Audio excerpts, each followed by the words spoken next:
Hoje, no Caminhos da Democracia, eu vou conversar com o cientista político Otaciano Nogueira sobre os regimes políticos, como eles vieram evoluindo através dos tempos.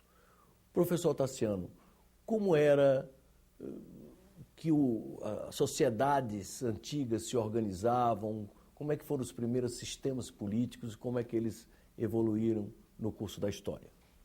Bom, é preciso lembrar que, tal como houve no reinado de Alexandre, o grande, né, da Macedônia, que dominou uma parte enorme do mundo oriental, do mundo ocidental e do mundo oriental, e assim como houve em outras ocasiões, né, a monarquia é a primeira forma de governo que se conhece. Roma mesmo nasce com rei, né? E houve um período que foi de império em Roma, né? O rei de Roma. Bom, isso durou durante a Antiguidade toda até a Idade Média. Por quê? Na Idade Média esses países se dividiram. E aí não havia mais uma unidade nacional em torno de cada país. Havia os feudos, né? Era o regime dos barões.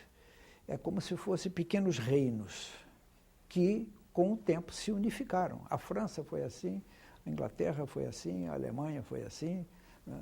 A Itália se unificou recentemente? A Itália se unificou em 1880, a Alemanha em 1870. Então veja que o Brasil já era um país independente, unificado há muitos anos, né? Antes da Alemanha e antes da Itália, né? E antes de outros países que se unificaram. Por quê? De repente houve necessidade de ter um comando comum. Por quê?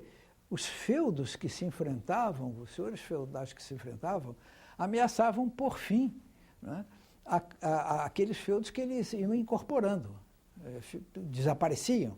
E isso poderia acontecer que feudos tão poderosos acabassem com as nacionalidades.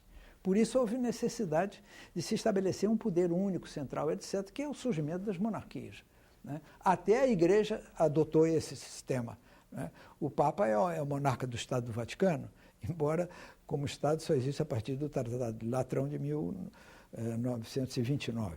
Mas veja que era da época, era da conveniência, era uma saída para evitar a pulverização do poder, né? E as monarquias, evidentemente, que eram hereditárias, não havia eleições. Então, isso criava um outro problema, porque a sucessão da monarquia se dava por hereditariedade, era o filho mais velho do rei que assumia, etc. E há inúmeros episódios da história em que a própria família se digladiava, né? Matavam-se uns aos outros para que chegasse ao poder, porque o filho mais novo, o herdeiro mais novo, podia não chegar ao poder, etc. Então, também não era uma solução muito razoável, né? A monarquia, por si só, não resolvia. E ela vem ao mesmo tempo em que surgem os parlamentos, né? Na Inglaterra, na França, na Espanha, ainda sob a monarquia. Sob a monarquia. E a evolução dessas monarquias significou que cada vez mais um governo parlamentar e cada vez menos um governo monárquico. É o que ocorre hoje, né? Esses países que são organizados sob a forma monárquica, o rei reina, mas não governa, né? Que foi a fórmula encontrada para passar a soberania à população, em vez de ficar como soberano, tanto que sinônimo de majestade, de rei, de monarca, tudo é soberano. E quando é que se começou a migrar para a república? Só muito, muito depois. Fala-se em república desde os tempos da Sereníssima República de Veneza, etc. Mas aquilo não era uma república, não era uma monarquia, mas não era uma república. Por quê? Porque era um sistema misto, um sistema em que nem havia hereditariedade, nem havia eleição.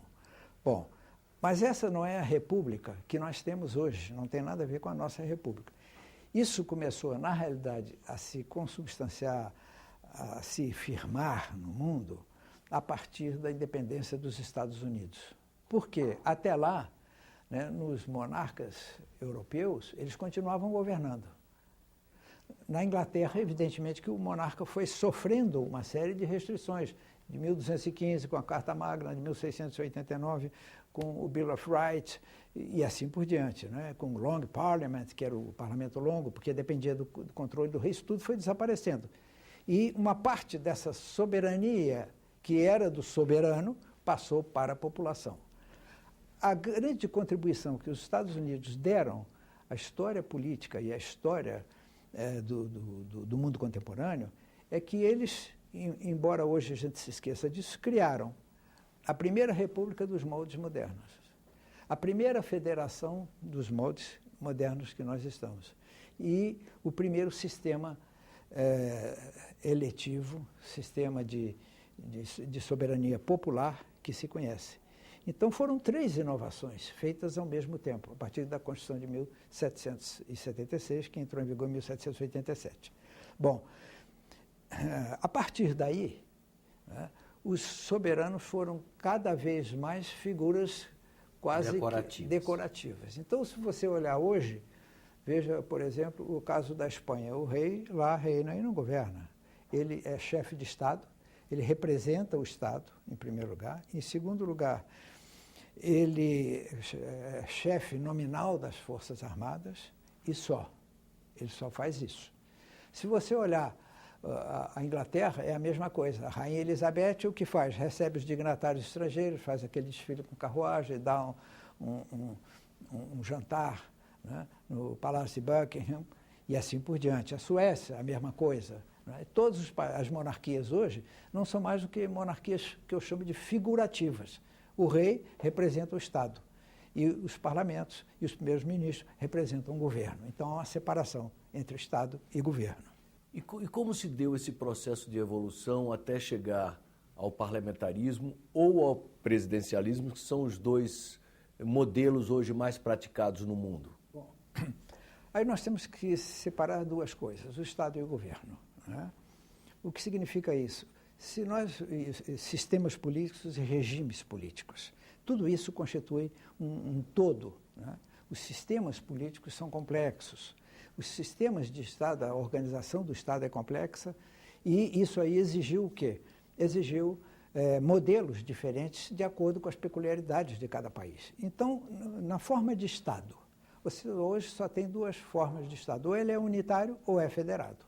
No unitário é uma só soberania e uma só autonomia, e várias autonomias. No sistema federado, você tem uma soberania e várias autonomias. Bom, no unitário, você tem uma soberania e uma única autonomia. Bom, então elas são coincidentes. Isso. O que significa isso? Que você só tem 2 formas de governo, são dicotômicas. Ou é federado ou é unitário. A forma de Estado. Né? A forma de governo você só tem 2, ou é presidencialista, né, ou é parlamentarista. Então você também só tem 2 formas de governo. O regime político ou é uma democracia ou é uma autocracia. Também você só tem 2 formas, porque elas são dicotômicas. Se é uma coisa, não pode ser outra. Né? Isso significa o quê? Que você não tem muitos modelos. Você só tem 2 modelos de Estado, 2 modelos de governo, 2 modelos de sistema e 2 modelos de regime. Então, é possível você combinar alguns deles. Né? O caso do Brasil é uma república federativa, presidencialista, né? Já foi uma monarquia, né? E já foi um Estado unitário. Durante o Império era um Estado unitário, tínhamos um monarca, tínhamos um rei. Depois da República, passou a ser um Estado federado, né, e um regime republicano. E a mesma coisa nos outros países. A diferença é que Mas, por exemplo, dentro do parlamentarismo há bastante variações. Várias. Por isso é que não se deve falar em parlamentarismo, mas sim em parlamentarismos. Por quê? Porque há diversos modelos de parlamentarismo. Vou dar um exemplo. Na Inglaterra, né, o parlamentarismo inglês se caracteriza pelo fato de que o partido que tem maioria, que consegue a maioria na Câmara dos Comuns, tá? O partido que é majoritário, automaticamente dá o primeiro-ministro. E esse primeiro-ministro automaticamente vai buscar os seus ministros, ele é quem escolhe. Na sua base. Na sua base ou daqueles que são coligados, como é atualmente, né, hoje, nesse atual governo. Então, isso significa que você não tem muitas variações. Aquele caso que eu citei dos Estados Unidos é a primeira república federativa sob regime parlamentarista. O caso do Brasil, fomos uma monarquia unitária, né, com um monarca e um só sistema de governo, que era a monarquia, não democrática ainda. Por quê? Porque havia escravidão. Né? Então, veja que não há formas, como elas são dicotômicas, você não tem três para escolher, você só tem uma ou outra. Se é parlamentarista, não pode ser presidencialista. Se o Estado é unitário, não pode ser federado. Se é monarquia, não pode ser república, e assim por diante. Mas há quem critique o modelo brasileiro, o presidencialismo, instaurado na Constituição de 88, na Constituinte de 88, porque ele também tem umas características de parlamentarismo. Como é que vocês, cientistas políticos, veem o modelo presidencialista brasileiro? O nosso modelo é virtualmente o modelo americano, mesmo esse que nós adotamos em 88. Né? Pode haver, como há em outros países também, por exemplo, interpelação parlamentar, convocar o ministro. Hoje não se fala mais em convocar, porque ministro não pode ser convocado, mas sempre foi assim. Né? Então, isso é típico do parlamentarismo, não é típico do presidencialismo, mas é uma medida, um instituto parlamentar do parlamentarismo que é adotado em vários regimes presidencialistas, inclusive no nosso. É possível você ter institutos de um regime no outro, mas não pode ter o regime todo. Não pode ser da mesma forma. Por quê? Quem governa na França é o presidente da República e o primeiro-ministro, que partilham o poder, né? E no Brasil é o presidente da República. Aqui nós não temos parlamentarismo, mas já tivemos. Não tivemos parlamentarismo tal como se pratica hoje, mas era uma modalidade de parlamentarismo que era quase um presidencialismo. Não era um presidencialismo porque o rei era vitalício, né, até morrer. Nós só tivemos 2 imperadores. O senhor acha que as medidas provisórias são compatíveis com o parlamentarismo ou com o presidencialismo? Com o parlamentarismo. Absolutamente incompatíveis com o presidencialismo. E aí eu vou explicar por quê. Esse instituto das medidas provisórias chama-se, na origem, Provvedimenti Provisori, que é da Itália, está no artigo 99 da Constituição Italiana. Né? Aqui no Brasil, alguém resolveu substituir o decreto-lei, que foi instituído no tempo do Getúlio e depois pelos militares, pelas medidas provisórias. É uma emenda pior do que o soneto. Por que razão? Ele se justifica no regime parlamentarista. Por quê? O governo tem maioria. Se ele baixa uma medida provisória, o parlamento aprova, porque ele tem maioria. Se não tivesse maioria, não era governo. Né? Se o parlamento rejeita, o governo cai. Aqui, se o parlamento rejeita, não acontece nada. Então, isso é típico do regime presidencialista. Né? Só existe na Itália. Bom, aqui no Brasil se fez e é pior do que o decreto-lei. Por quê? O decreto-lei do tempo do Getúlio não se considera porque era uma ditadura, não é? Era o Estado Novo. Mas o decreto-lei da Constituição de 37 só admitia 2 coisas. Finanças públicas, tá? Era finanças públicas e tinha um outro que agora eu não me lembro, vou lembrar já.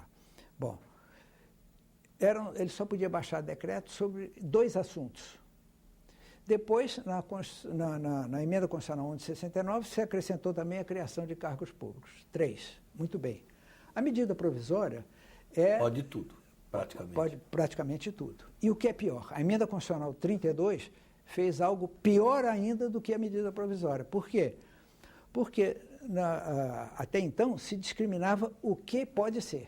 É um princípio de direito público. Só é permitido aquilo que está especificamente autorizado.